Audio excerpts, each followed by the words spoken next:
राजस्थान में खिवसर की राजनीति अलग ही तरह के अपने रंग रूप दिखा रही है।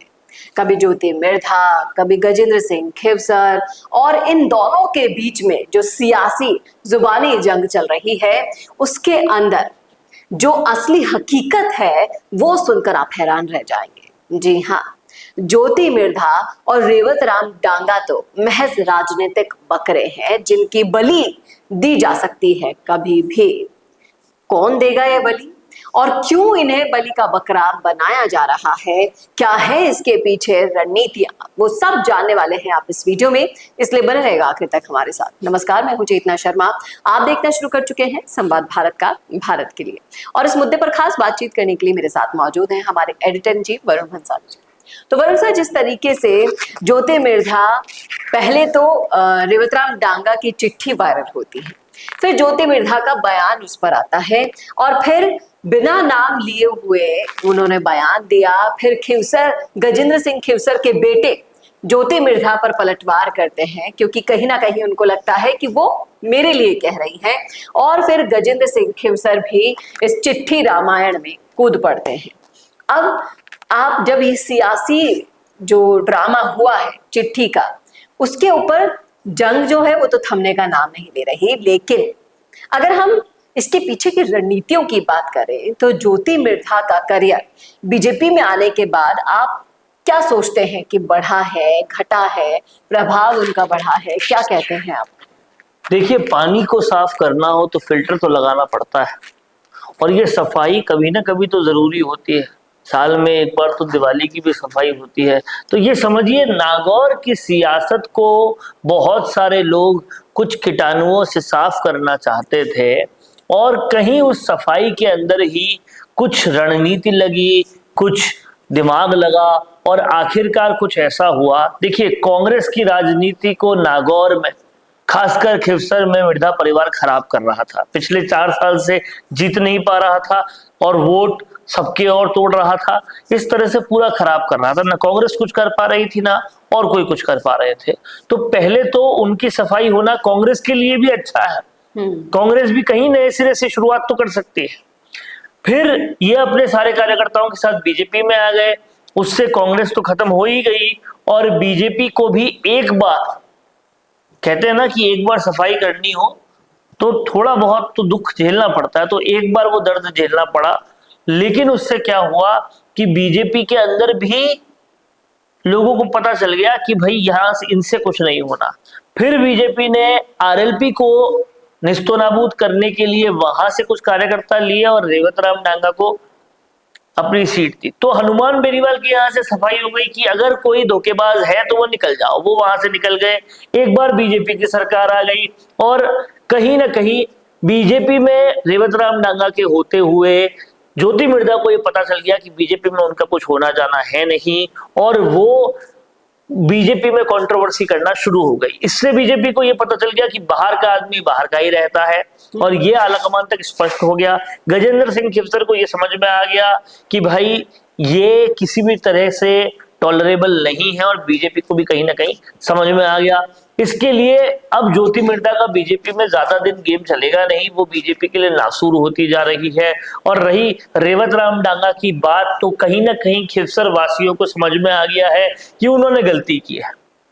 अब वो गलती को अगली बार सुधारेंगे, और ऐसे रेवत राम डांगा और ज्योति मिर्धा जो है वो पूरी तरह से नागौर खिवसर की सियासत से गुड बाय कर दिए जाएंगे। लेकिन इसमें असली फायदा किसका होगा? देखिए, फायदा कई सारे लोगों का है। हनुमान बेनीवाल की पार्टी की अच्छे से सफाई हो गई, जो गद्दार थे वो चले गए।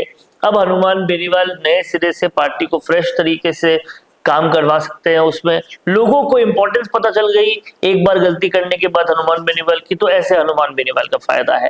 कांग्रेस 4 साल से लगातार हारती पे हारती जा रही थी ज्योति मिर्धा और रिछपाल मिर्धा की वजह से, और उनका जो कोरम बनाया हुआ था उसकी वजह से। वो कोरम खत्म हुआ तो कांग्रेस वहां से फ्रेश स्टार्ट कर सकती है, और उसमें भी सचिन पायलट ने एंट्री मार ली है, तो वहां पर अब कांग्रेस का भी कुछ अस्तित्व बनेगा। ये कांग्रेस का फायदा हुआ।